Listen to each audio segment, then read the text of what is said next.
오늘 말씀의 제목이 궁극적인 관심입니다. 야고보 사도는 우리의 인생에 대해서 이렇게 고백했어요. 내일 일을 너희가 알지 못하는도다. 너희 생명이 무엇이냐? 너희는 잠깐 보이다가 없어지는 안개니라. 야고보 사도가 이렇게 얘기했거든요. 여러분 이 말씀에 공감하십니까? 네? 여러분 공감하세요? 그러면 공감은 하는데 우리가 살아가는 삶은 어떤가요? 공감은 하는데 저 말 내일 일을 너희가 알지 못하는도다. 그거 맞죠? 내일 일 모르죠? 아무 일도 몰라요. 내일 일은 모릅니다. 우리가 지난주에도 지금 기도하지만 우리 옆에 있는 교회 목사님 사모님이 교통사고로 어려움 당해요. 어제도 친구 목사님 만났는데 또 자기가 이렇게 들었던 이야기가 인천에 있는 그런 목사님인데 카니발을 타고 가다가 차가 멈췄대요. 오래된 차 있는 차가 멈췄대. 그래서 사모님하고 둘이 타고 갔는데 그래서 목사님 내려서 차가 이게 멈췄으니까 이렇게 수신호를 했대요. 이거 피해가라고 그랬는데 다들 차들이 피해가는데 하나 덤프 트럭이 보니까 조는 것 같더래. 피하지 않고 그대로 그 차를 받아가지고 사모님은 거기 내리지 않았고 그냥 거기서 사모님 돌아가셨어요. 바로 그냥 보는데 앞에서 멈춰라 이렇게 하는데도 그 차가 졸고 갔는지 그냥 그 덤프 트럭이 밀어붙이니까. 그래요. 말씀 그렇죠. 내일 일은 난 몰라요. 그래서 세미나 강사님으로 오셨는데 그 목사님이 그런 얘기를 하시더래요.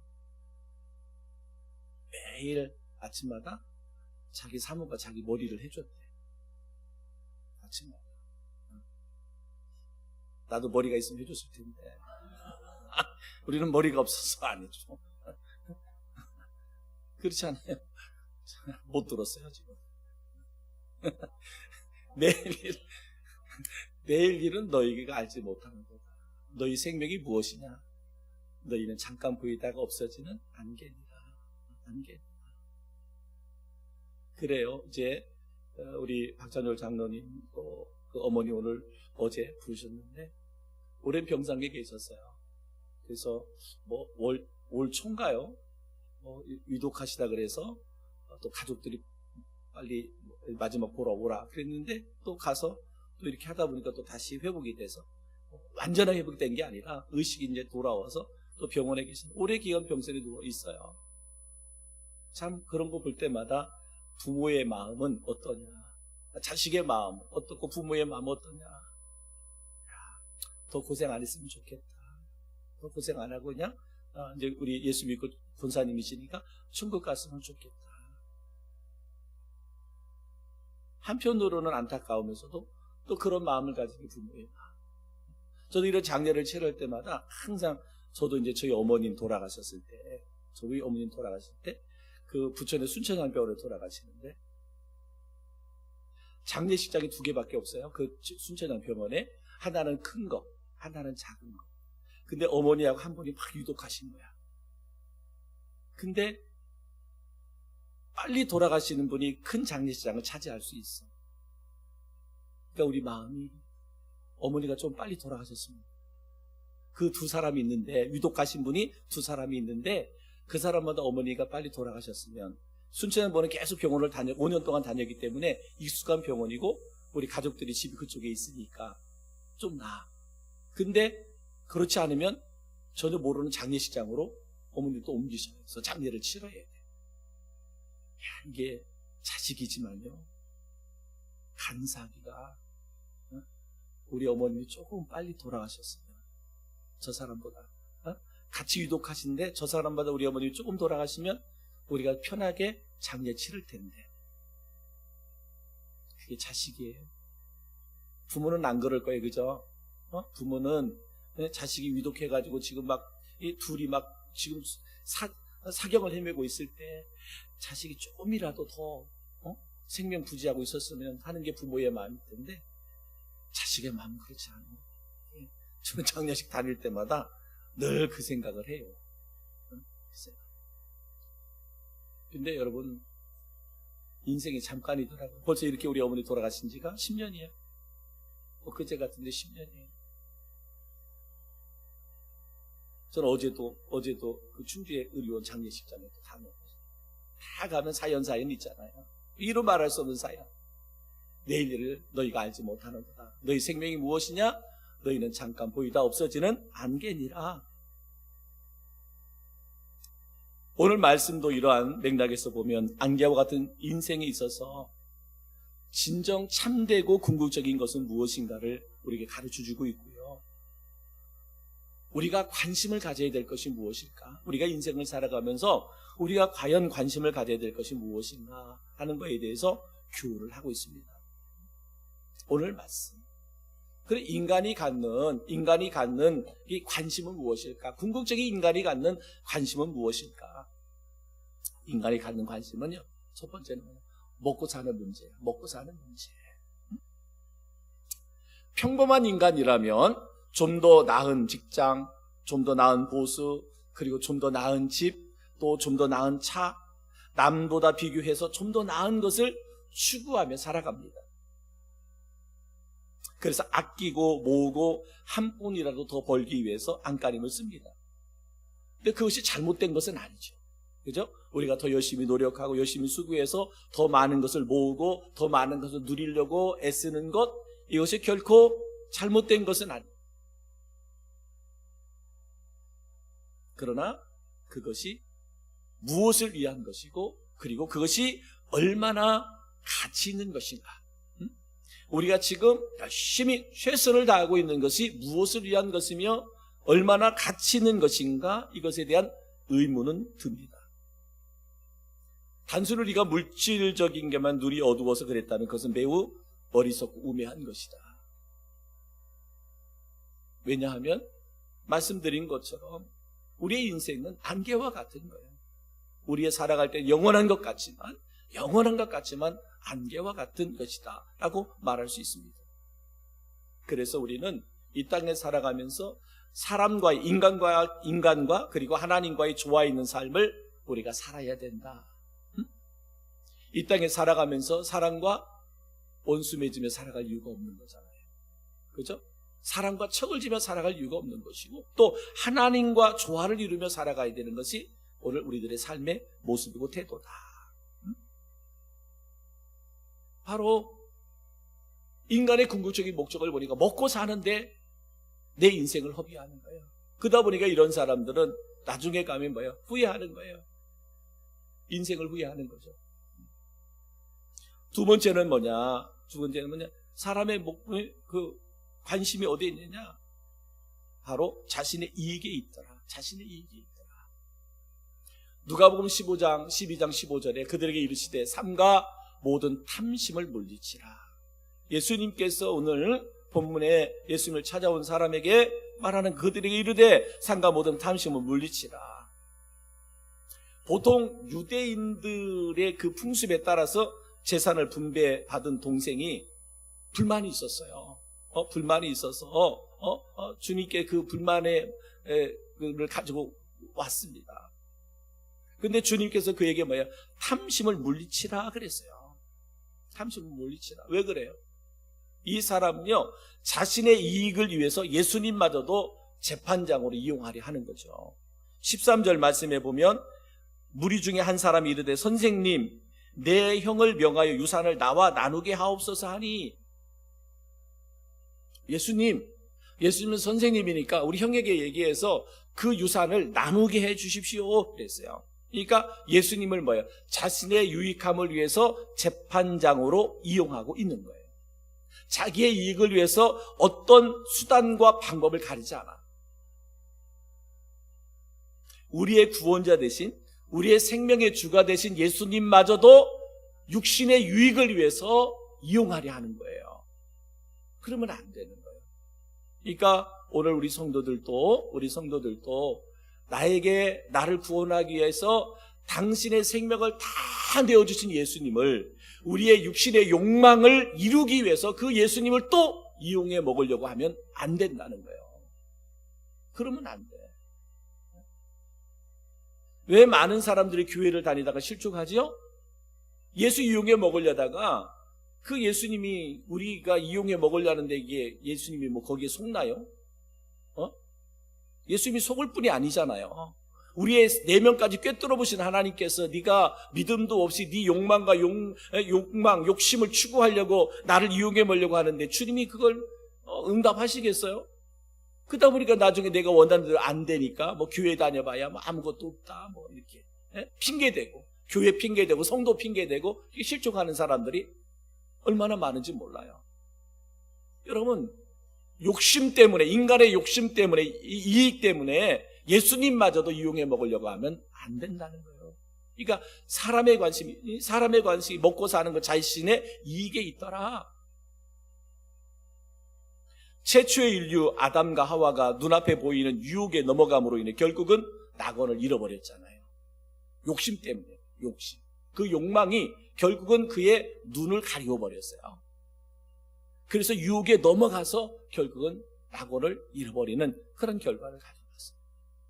인간의 관심이 그렇단 말이에요. 그러면 예수님의 관심은 어떠냐? 예수님의 관심은 예수님은 철저하게 이타적이었어요. 자신이 아니라 다른 이타적. 자신의 옳음을 확인하기 위해 찾아온 사람을 향하여 예수님께 뭐라고 이 사람아 라고 말합니다. 이 사람아.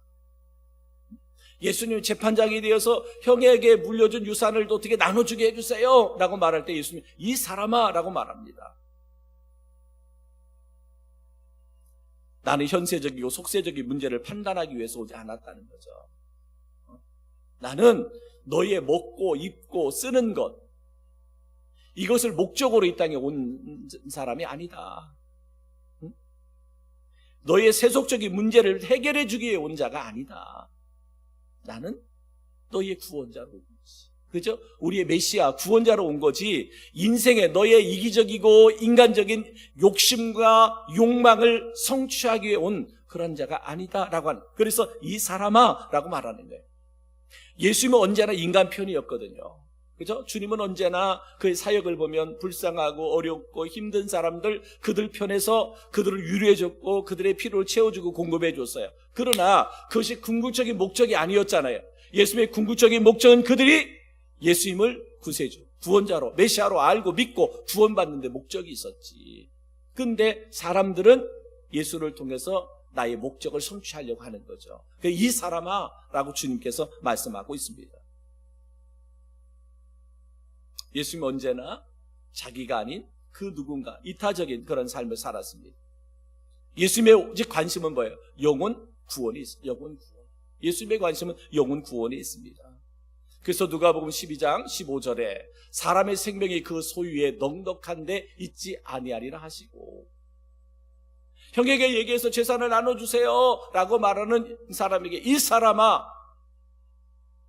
사람의 생명이 그 소유에 넉넉한 데 있지 아니하다라고 말씀하는 거예요. 사람의 생명은 사람의 참된 관심의 진정한 목표와 목적, 즉 하나님께서 인간을 지으시고 그에게 호흡을 주신 목적이란 뜻인데, 바로 인간이 이 땅에서 재산이나 모으기 위해 주어진 것이 아니라 하나님을 영화롭게 하고 천국에서 하나님과 영원토록 살 수 있는 존재로 우리가 만들어졌다는 거예요. 평생을 이 땅에서 그냥 모으다가 인생을 끝내는 그런 존재로 하나님이 우리를 창조하지 않았다, 우리를 구원하지 않았다는 거죠. 우리의 구원하신 하나님의 목적은 하나님을 영화롭게 하는 것이고 영원한 하나님의 나라에서 영원토록 주님과 함께 할 수 있는 존재로 우리를 창조하셨고 우리를 구원해 주셨다는 거죠. 탐심으로 인하여 멸망한 아합이나 이세벨, 그들은 그 욕심 때문에 나봇의 포도원을 빼앗고 그들을 죽이잖아요. 영혼이 구원받지 못한 육신적인 부유함은 아무 소용이 없어요. 응? 아무리 이 땅에서 금은 보화를 다 가지고 모았을지라도 그 영혼이 구원받지 못한다면, 하나님을 영화롭게 하지도 못하고 영원히 하나님과 영원히 하나님의 나라에서 함께하지 못한다면 그것은 불행한 실패한 인생이다라고 말씀하고 있습니다. 그래서 로마서 13장 14절에 사도 바울이 이렇게 고백합니다. 오직 주 예수 그리스도로 옷 입고 정욕을 위하여 육신의 일을 도모하지 마라 라고 라고 말합니다. 그렇습니다. 사랑하는 성도 여러분, 예수님의 관심 어디에 있었다? 영혼 구원에 있었다. 영혼 구원에 있었다. 그렇다고 보면 하나님의 관심은 우리의 많은 죄산을 모은 데 관심이 있는 것이 아니라 우리의 영혼 하나하나에 관심이 있다라는 것. 우리의 영혼이 하나님을 영화롭게 하는 것이며 영혼이 하나님의 나라에서 주님과 함께 하는 그런 존재가 되기를 원하는 것. 이것이 하나님의 관심이다. 그러니까 내가 하나님 앞에 그런 바른 믿음을 가져야 될 것이며 내 주변에 아직도 믿지 않는 영혼들이 있다면 그들을 향하여 우리는 끊임없이 전도하고 권면해서 구원받아야 되고 바른 믿음과 신앙을 가질 수 있도록 해야 되는 것이 우리들의 기도의 제목이고 우리에게 주어진 하나님의 사명이고, 그죠? 우리 교회가 해야 할 일이다. 하나님의 지경을 넓히는 것이 바로 이와 같은 일이다 라고 말하고 있습니다.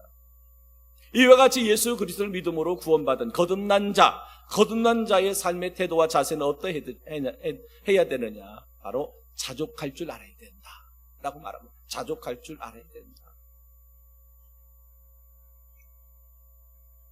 바로 주 예수 그리스도 옷 입은 거듭난 그리스도인은 사도 바울처럼 비천한 것, 풍부한 것 간에 자족할 줄 알아야 된다라고 말하고 있습니다. 빌립보서 4장 11절 12절 내가 궁핍함으로 말하는 것이 아니라 어떤 형편이든지 나는 자족하기를 배웠노니 나는 비천에 처할 줄도 알고 풍부에 처할 줄도 알아 모든 일 곧 배부름과 배고픔과 풍부와 궁핍에도 처할 줄 아는 일체의 비결을 배웠노라 라고 말합니다. 한마디로 말하면 바울은 내가 어떤 형편 가운데 있을지라도 나라고 하는 존재를 잃어버리지 않았다는 거죠. 하나님께서 나를 택하신 그 사명, 나를 부르신 목적, 이것을 잃어버리지 않았다는 거예요. 뭐 일체의 비결을 배웠다라는 것이 뭐겠어요? 안 먹어도 배부른가요? 그런 거 아니에요. 다른 사람보다 이렇게 어떻게 돈을 잘 버는 비결이 있나? 이런 거 아니잖아요. 내가 어떤 형편 가운데 있을지라도, 어떤 사정 가운데 있을지라도, 어떤 고난 가운데 있을지라도 하나님이 나를 택하시고 나를 부르신 사명을 나는 잃어버리지 않았다. 이 말이에요. 이 말이에요. 자족할 줄 알았다는 거. 그러니까 단순히 먹고 입고 마시는 이것에 나는 그렇게 욕심 없어. 이 말이기보다는 어떤 형편 가운데 있을지라도 내가 사명을 감당하는 일에 나는 부족함이 없다. 어떤 핍박이 와도, 어떤 고난이 와도, 어떤 시험이 와도 그렇다는 거죠. 근데 여러분, 전도서 기자는 말하기를 그의 자족은 만족을 주지 못했어요. 그의 자족은 만족을 주지 못했는데요. 전도서 2장 9절부터 11절 말씀에 보면 전도서 기자가 이렇게 고백합니다. 보십시오. 전도서 2장 9절 내가 이같이 창성하여 나보다 먼저 예루살렘에 있던 모든 자들보다 더 창성하니 내 지혜도 내게 여전하도다. 10절 무엇이든지 내 눈이 원하는 것을 내가 금하지 아니하며 무엇이든 내 마음이 즐거워하는 것을 내가 막지 아니하였으니 이는 나의 모든 수고를 내 마음에 기뻐하였습니다. 이것이 나의 모든 수고로 말미암아 얻은 목이로다. 그러니까 한마디로 말하면 내가 애쓰고 노력한 만큼 내가 지혜롭게 총명하게 명찰하게 모든 일을 행하여 많은 것을 거두었다는 거예요. 많은 것을 누리고 있다는 거예요. 근데 11절에 이렇게 말하잖아요. 그 후에 내가 생각해 본즉 내 손으로 한 모든 일과 내가 수고한 모든 것이 다 헛되어 바람을 잡는 것이며 해 아래서 무익한 것이로다. 전도서 기자가 말하는 거예요. 세상적 기준으로 보면 나는 모든 것을 다 가졌다는 거예요. 세상적 기준으로 보면 모든 것을 다 이루었다는 것이 전도서 기자가 9절 10절에 고백했던 거예요. 그러나 그 후에 내가 생각해 본즉 내 손으로 한 모든 일과 내가 수고한 모든 것이 다 헛되어 바람에 잡는 것이며 해 아래서 무익한 것이로다. 나는 이러면 자족할 줄 알았더니 헛된 것이더라. 이것이 전도서 기자입니다. 물질에서와 하나님의 백성이 누릴 수 있는 영적 만족과 땅에서 누리는 만족을 느끼는 자족이 있습니다. 이사야 65장 22절부터 24절에 반대로 이렇게 말하고 있어요. 이사야 65장 22절 그들이 건축한 데에 타인이 살지 아니할 것이며 그들이 심은 것을 타인이 먹지 아니하리니 이는 내 백성의 수완이 나무의 수완과 같겠고 내가 택한 자가 그 손으로 일한 것을 누릴 것이며 그들의 수고가 헛되지 않겠고 그들이 생산한 것이 재난을 당하지 아니하리니 그들은 여호와의 복된 자의 자손이요 그들의 후손도 그들과 같을 것임이라. 그들이 부르기 전에 내가 응답하겠고 그들이 말을 마치기 전에 내가 들을 것이며 라고 말합니다. 뭐예요? 너의 수고로움이, 너의 애씀이, 너의 모든 것들이 결코 헛되지 않을 것이다. 내가 너를 복되게 하리라. 내 후손을 복되게 하리라. 네가 부르기 전에 내가 응답하여 그들이 말을 마치기 전에 내가 들을 것이다 라고 말합니다. 이게 뭐예요? 이게 자족이잖아요. 이게 자족. 적게 가졌으면 적게 가진 대로, 풍부하게 가지면 풍부한 대로 있는 바를 족한 줄로 생각하는 자, 진정한 풍요로운 자의 동시에 거듭난 자. 예수 그리스도의 이름으로 거듭난 자는 내가 어떠한 상황 가운데서도 풍요로움을, 풍성함을 누리며 살아간다라고 하는 거죠. 왜요? 주님이 나와 함께 하니까, 주님이 나를 도우시니까, 주님이 내 인생의 주인이니까. 아멘이죠? 그죠? 내가 어떤 형편과 상황 가운데 있을지라도 하나님이 내 인생의 주권자예요. 주인이에요. 그럼 우리는 뭐예요? 자족할 수 있어요. 만족할 수 있어요. 기뻐할 수 있어요. 감사할 수 있어요. 그것이 바로 그리스도인이에요. 그래서 거듭난 자는 하늘나라 시민으로 의무와 책임을 다하며 살아간다. 그래서 하늘나라 시민의 우선 조건은 거듭남입니다. 거듭남. 요한복음 3장 3절에 예수께서 대답하여 이르시되 진실로 진실로 내게 이르노니 사람이 거듭나지 아니하면 하나님 나라를 볼 수 없느니라. 요한복음 3장 5절 예수께서 대답하시되 진실로 진실로 내게 이르노니 사람이 물과 성령으로 거듭나지 아니하면 하나님 나라에 들어갈 수 없느니라 라고 말합니다. 거듭나야만 하나님의 백성이 되는 것이고 하나님의 나라 백성이 되는 것이고 하나님의 나라에 들어갈 수 있습니다. 거듭난 자는 세상 일에만 얽매여 먹고 사는 일에 급급해하지 않고 오히려 세상을 이기는 삶을 살게 된다. 거듭난 자는, 구원받은 자는, 천국 백성은 세상을 이기는 삶을 사는데 요한일서 5장 4절 무릇 하나님께로부터 난 자마다 세상을 이기느니라. 세상을 이기는 승리는 이것이니 우리의 믿음이니라. 믿음입니다. 세상의 사람들은 세상으로부터 하나가 더 주어지면, 하나가 무엇인가 주어지면 그것 때문에 행복해하고 기뻐하고 만족하지만 나중에 보면 그것 때문에 시험 들고 넘어지고 쓰러지는 경우가 허다하다 말이죠. 그러나 우리 그리스도인들은 뭐예요? 그리스도인들은 하나님께로 난 자는 날마다 세상을 이긴다. 세상을 이기는 믿음은, 세상을 이기는 승리는 이것이니 우리의 믿음이다. 사도 요한이 그렇게 말씀하고 있습니다. 그럼 이렇게 거듭난 자는 뭐예요? 신령한 생활의 열매를 맺으며 살아간다라고 말합니다. 요한복음 15장 8절 너희가 열매를 많이 맺으면 내 아버지께서 영광을 받으실 것이요 너희는 내 제자가 되리라. 거듭난 그리스도인들은 신령한 열매를 맺는다. 사랑하는 성도 여러분, 여러분의 삶의 날마다 하나님께서 영광받아 기뻐하는 신령한 열매가 많이 맺어지기를 주님의 이름으로 축복합니다.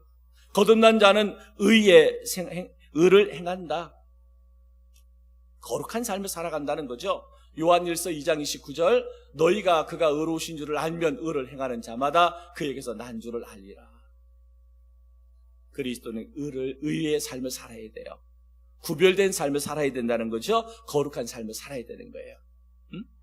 그리스도인은 여러분이 어디에 있든지, 교회에 있든지, 가정에 있든지, 직장에 있든지, 사업장에 있든지 누구를 만날지라도 나는 그리스도인, 나는 성도예요. 그러면 뭐예요? 우리는 의의 삶을 살아야 돼요. 구별된 삶을 살아야 돼요. 이것이 성도잖아요. 이 거듭난 자의 삶이다라고 말하고 있습니다. 우리는 더욱더 주님의 형상을 닮아야 돼.